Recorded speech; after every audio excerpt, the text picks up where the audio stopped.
Buongiorno a tutti, and welcome to another episode of John Pirelli Stories. This evening I'm joined by my good friend Mark Pinti.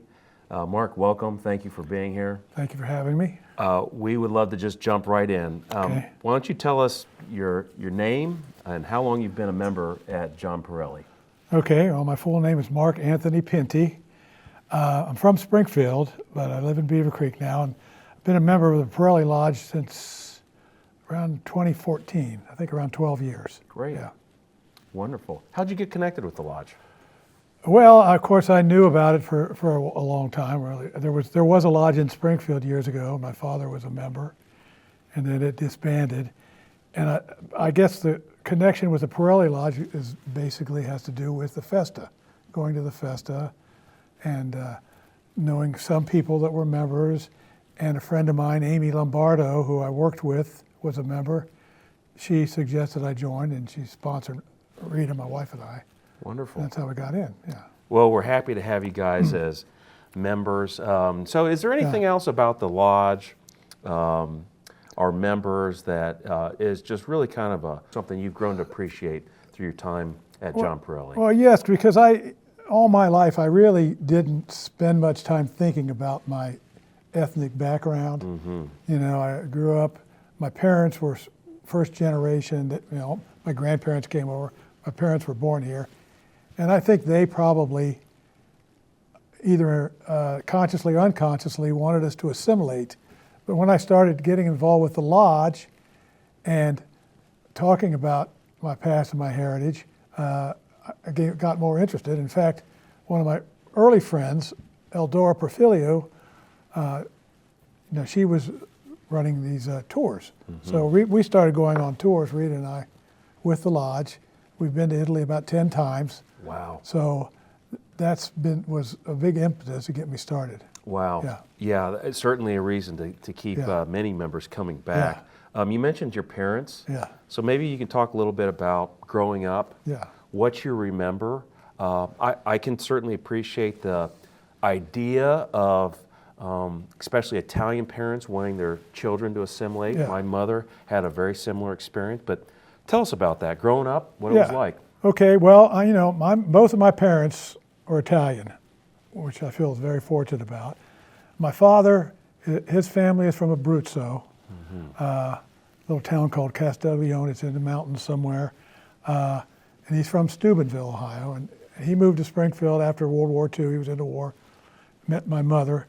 Her family, the Ianni, I-A-N-N-I, which I later found they pronounce it Yanni, Sicilian. Okay. So they both spoke Italian, but they didn't understand each other because of my mother's Sicilian dialect, my father more Italian to Abruzzo. So I think that might have been another reason why we never really learned to speak Italian, because they communicated to each other in English all the time. Okay. But growing up, my mother, most of my Italian memories center around food. My mother was an excellent cook. I'd bring friends home from school, and they would just get in line to come home for dinner, whatever my mother was cooking. So that's sort of the early beginning of that. And I really, like I said, never really thought of myself as an Italian, just a, American or whatever. Yeah. I understand that. It wasn't until about junior high when I realized not everybody had grandparents that didn't speak English. Yeah. I just thought that was normal. Yes. Didn't know any different. Let's talk about, so what brought your parents to America? Well, my grandparents. Your grandparents, well, I think it was pretty much the standard. They were living in, I don't know if it was poverty, but they wanted a better life. Both families, my father's side and my mother's side, lived in these very small mountain. There's a similarity between the two towns, one in Abruzzo, one in Messina in Sicily. Small, tiny towns, 1,000 people or less, on the sides of a hill. And there probably wasn't much of a future, and they all came over in the late 19th century, early 20th century. I don't know a lot about my paternal grandparents, how they got here. I don't know too much about my mother's side. I do know that my grandfather came over, just him, was here for a few years, went back to Sicily, brought my grandmother back. My mother had 2 sisters and 2 brothers. Well, she had 3 sisters, but one died early in life. They were all born here. My father, there was 10 children in his family, Wow. and he was somewhere in the middle, and a few of those were born over there. Okay. The rest of them were born here. Yeah. Yeah. And then Steubenville. do you have any siblings? I have one brother, yes. Okay. Jim. He's in Springfield. And he's gone with us on some of these trips too. So. Wonderful, wonderful. Yeah.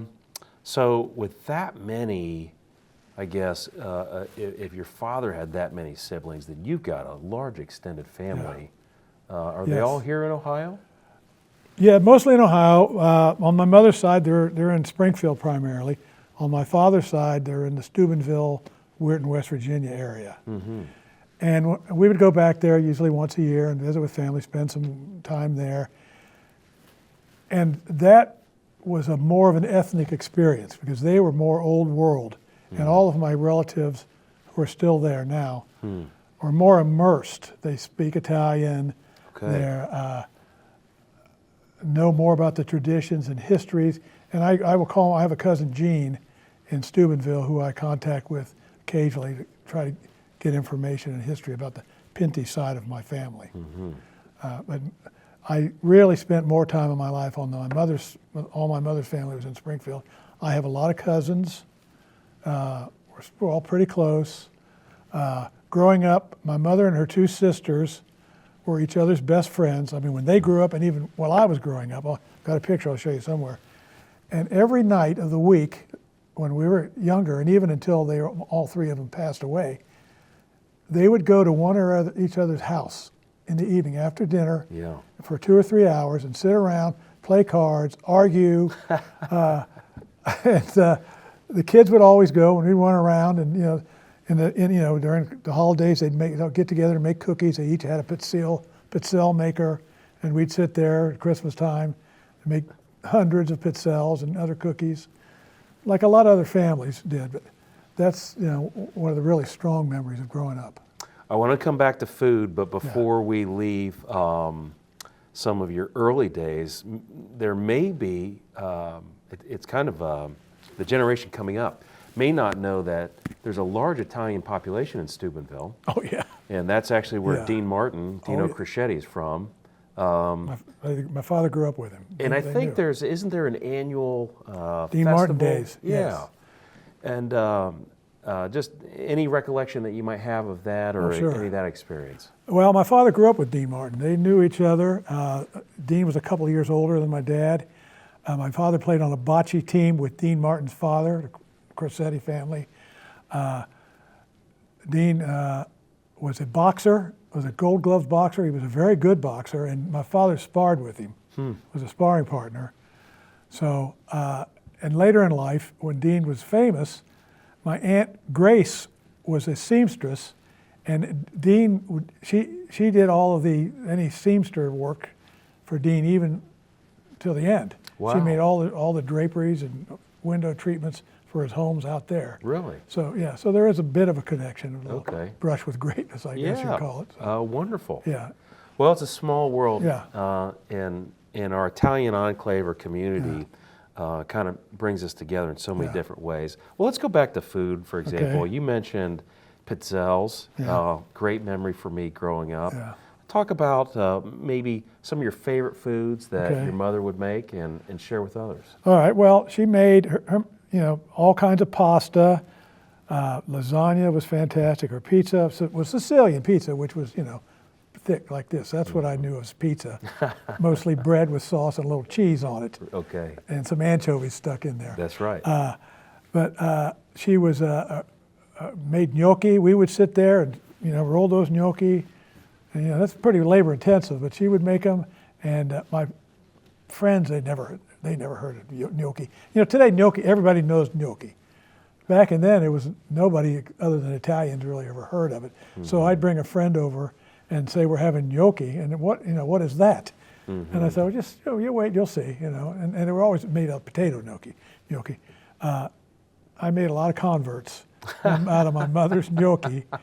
And so, yeah, when I graduated from high school, we had an open house at my parents' house, and my mother made all these Italian, spaghetti, lasagna, pizza, gnocchi, and I was very popular for that.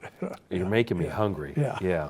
Well, maybe you'll share some of those recipes with me You'll later. have to ask my brother. Yeah. Well, wonderful. So I want to go back to something else. You mentioned through the club, you've made multiple trips Yes. to Italy. I think you said 10. That's a few more than I've made.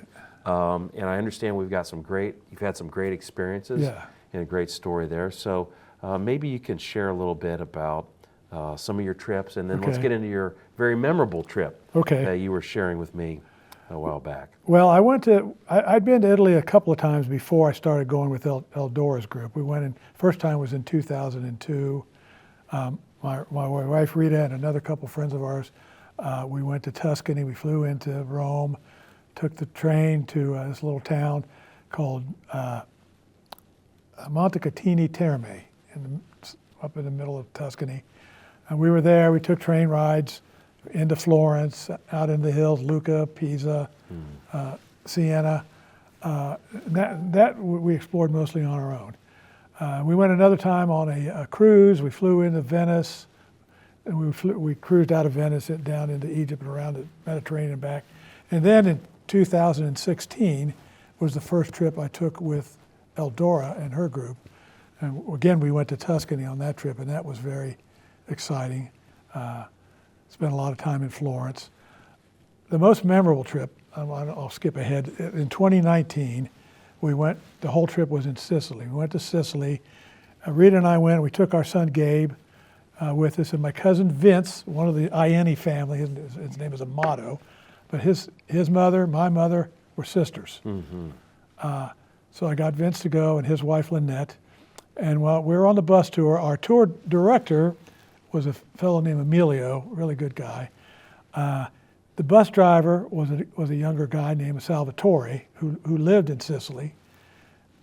And on the tour, I got to telling him that I have a family in this town called Galati Mamertino. I don't know where it is. It's somewhere here. And Salvatore goes, "Oh, I know where that is. I live in Messina. It's up in the mountains." He goes, "You ought to go there." I said, "Well, we really didn't plan. We had no plan to do this, and we're on this tour." He said, "Well, I'll tell you what. When we get to Taormina, I'll call and I'll get a van and have them take you there. You take a day off the tour and go there." So we did that one day. The five of us, Rita and I, Vince and Lynette, and my son Gabe. Fellow picked us up. Older fellow named Uncle Mario, Tio Mario. Didn't speak a word of English. We didn't speak any Italian. He knew where we were going. That was about it. Okay. And all the way there, he would be talking to me, and I would just be nodding. So anyway, we get to the town. We stopped to hit the restroom, and outside the restroom on a picnic bench was a bunch of phone directories, and one of them was for this Galati Mamertino, and we opened it up and looked, and there's several Iannis or Yannis. I thought, okay, well, there's some still there apparently. Well, I guess I knew that anyway. We get to the town. We pull up to the little city building or whatever. There's a lady outside smoking a cigarette. Very Italian. Yes. We get out. It's raining. Mario jumps out. He walks up and he starts talking to this lady. And they're having this conversation with the five of us standing there not knowing what the heck they're talking about. She gets her phone out, gets on the phone, and starts talking to somebody on the phone. So I still don't know what's going on. So I get on my phone and I call back to Emilio, our tour director, and I said, tell him what the situation. This lady is on the phone. I don't know who she's talking to. Here, talk to her and let me know what's happening. Hand her the phone. She hands it back to me, and she says, "Oh, she was on the phone with your relative. She knows them. They're on their way here. Just stay right there." Yeah. Amazing. So she takes us into the office. I got records that she dug up. We start digging through these old dusty paper records from the 1800s. Wow. This thick and falling apart, and she's pointing to this and that, and I don't know. Eventually a lady shows up. She's a cousin. she knows a little bit of English. We get a little communication. Then another lady shows up, and another cousin.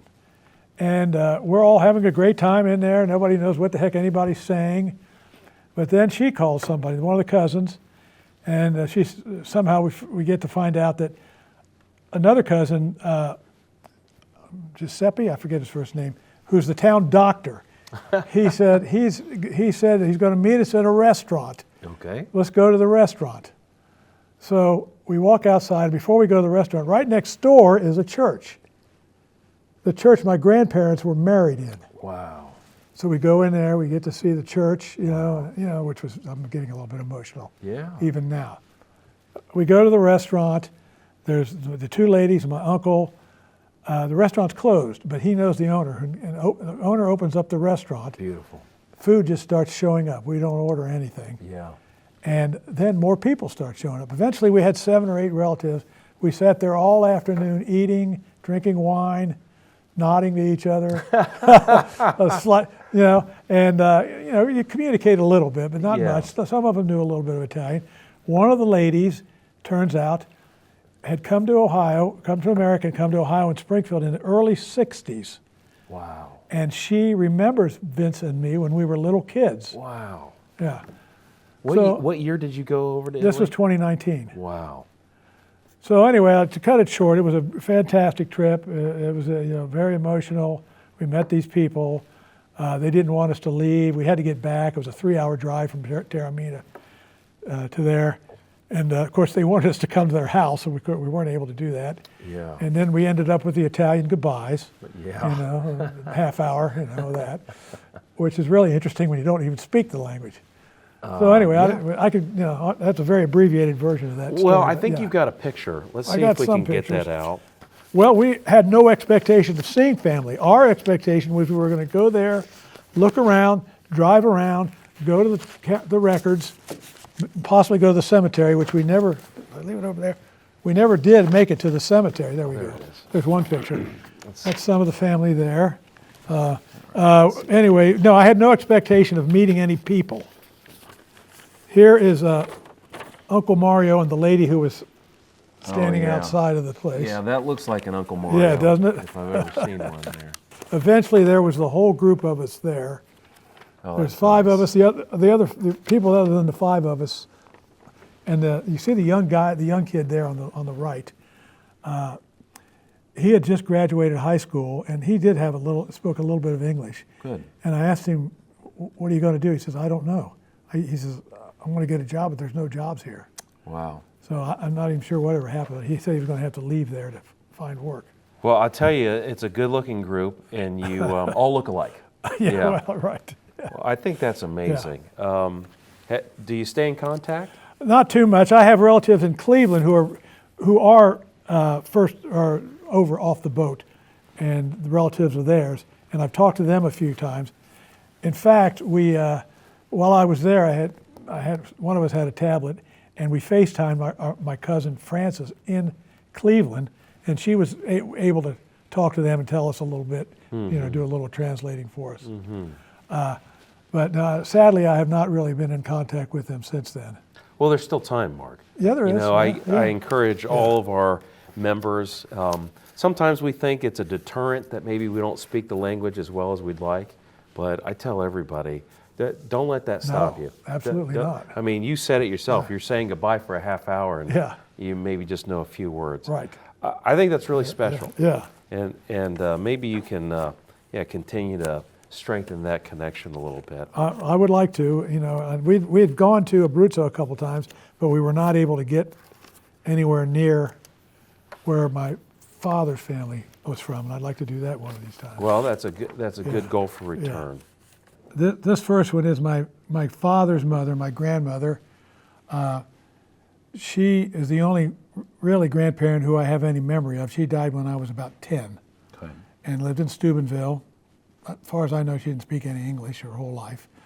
They lived in a house in Steubenville. It's a very ethnic neighborhood, Italian neighborhood on North Street. It was on a very steep hill. It was a half a double, like a shotgun house. All the rooms went right, the living room all the way to the kitchen in the back of the house. She was always cooking, always handing me candy. One memory is her making pasta. She had a great big dining room table because she had 10 kids. So this great big dining room table, long table, pasta rolled out on that table, slicing it into little, into strings, then hanging it on strings in the dining room to dry, and then eating it later that evening. Yeah. And of course, I had aunts and uncles and cousins that all lived there in Steubenville. An interesting thing is, I would think it's kind of humorous. They lived right across the street. They were Catholic. The whole family's Catholic. There's a Catholic church right across the street. But that was St. Stanislaus. That was the Polish. They didn't go to that church. They had to go down the hill to St. Anthony's, the Italian church, which I didn't realize was a thing, but I guess it was back then. But my uncles were all worked in the steel mills, on the railroad. They were all very hardworking, middle class, blue collar families. A funny memory about my uncle Tony Marcioni he was hilarious. He would always tell me, "I could eat 200 gnocchi." I wanted to see that. I never saw him do it, but that just kind of stuck with me. Yeah. How does somebody eat 200 gnocchi? Well, he had to count someday. Yeah. Right. Yeah.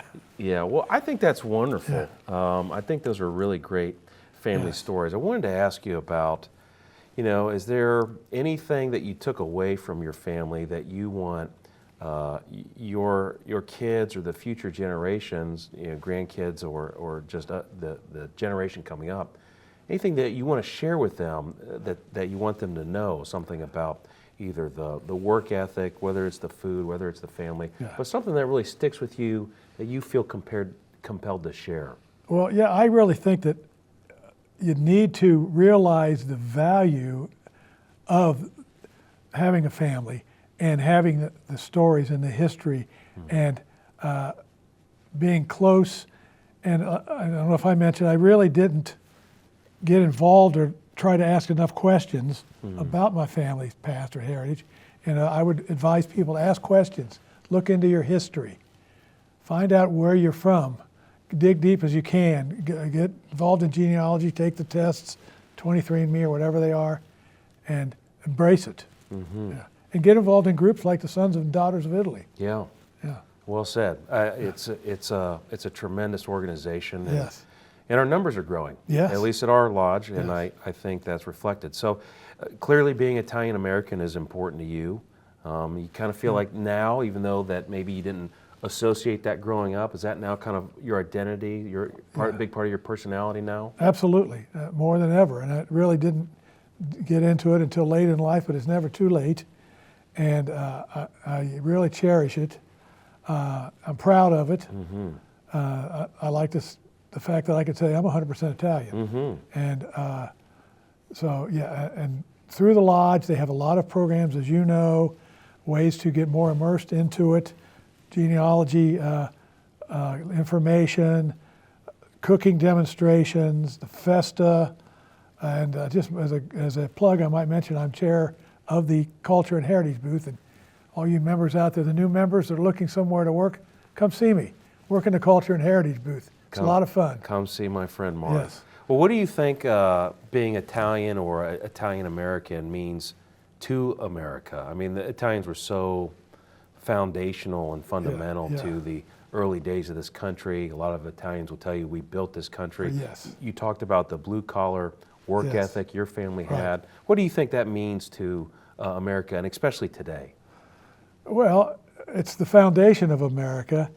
It's something that we've kind of gotten away from, the realization that hard work is what built the country, and doing things that are not glamorous, the behind the scenes, working on a railroad, hours and hours and days in steel mills.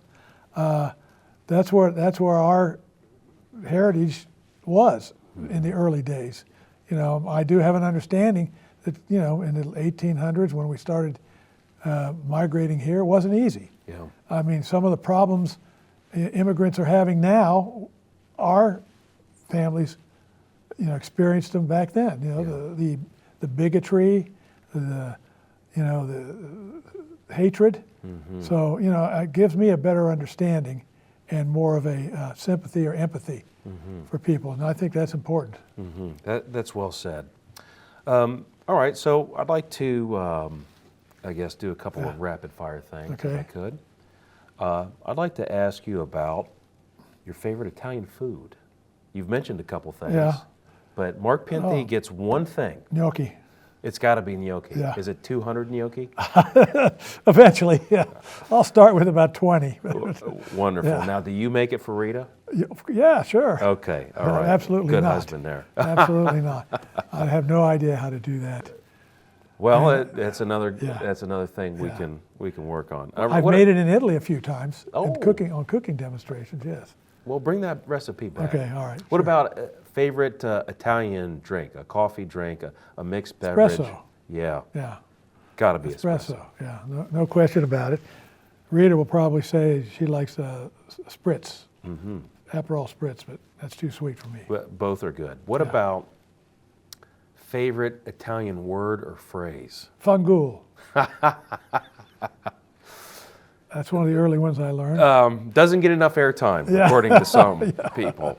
Yeah. Well, okay, the word I really remember, two words I remember were manja and aspet. Aspet. Yeah. Wait. Yeah. Yeah, that's good. Okay, so last question. We've asked this to everybody. If there was one Italian, any time in history, famous, historical, family, that you could sit down and talk with, who would it be and what would you talk about? Well, I thought about that question today, and obviously there are people like Da Vinci. He was such a genius. I'd really like to find out how does somebody be that dynamic. But actually, I would say Dean Martin, because he knew my father. Wow. You know, I mean, just aside from the fact that he's very famous, one of the greatest singers, one of the coolest people in history. This is a guy that grew up with my dad, and I wonder what he would tell me about that. Yeah. That's pretty cool. Mark, it has been absolutely wonderful talking with you today. Thank you for sharing. Yeah. And glad to do it.